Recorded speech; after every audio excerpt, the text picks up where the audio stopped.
Eccoci mister, un 1-0 che fa un po' male perché è venuto nel momento migliore forse per Portogruaro, una sconfitta che i tifosi giudicano immeritata, quasi come quella di domenica, però fa male perché è venuta quando ormai si pensava al pareggio, non più in discussione ma addirittura fare il colpaccio.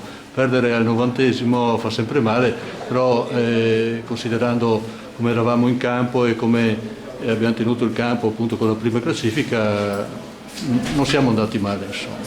No, sicuramente dai, l'unica cosa negativa è il risultato, sicuramente.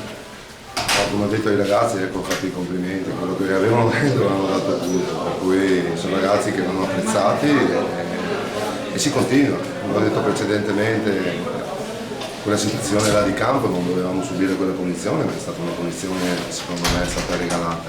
Per cui, l'unica cosa, ecco, dovevamo forse avere più attenzione quando la palla è arrivata in area sul colpo di testa sì, lì forse non si sono capiti. Forse non avevamo avuto l'attenzione dovuta.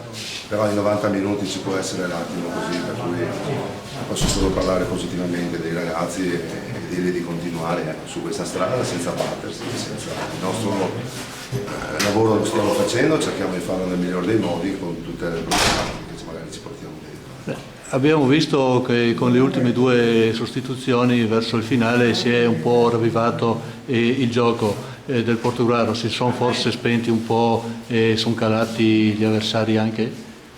No, il campo era pesante? Abbiamo fatto iniziare un 99 da Trapani, un ragazzo che da parte nostra abbiamo conosciuto qui in settimana perché abbiamo il Barone e Zanuto che sono infortunati. Abbiamo messo dentro Rassi, ecco, un altro ragazzo che è esordito oggi, nel 97, per cui il comportamento loro è stato buono, al di là della poca conoscenza della categoria o del gruppo. E sulle altre scelte, insomma, Bottano aveva speso tanto, per cui era giusto che porgesse, ecco, il posto a un suo compagno. Quindi adesso, insomma, queste sono cose secondarie, a me piace solo dire della prestazione che hanno fatto i ragazzi contro una squadra importante, una squadra forte, per cui non posso rimproverare niente se non quell'attimo, quel secondo di disattenzione che ci ha fatto, ecco, venire dentro a testa bassa. Allora, per chiudere con una battuta, lei domenica scorsa aveva detto che eravamo caduti in piedi e oggi usciamo dal campo a testa alta. Sì, penso che sia la stessa sintonia, ecco, dell'altra partita. Però sicuramente qualche errore c'è stato, quindi andiamo avanti e lavoreremo su queste situazioni. A domenica prossima, grazie mister.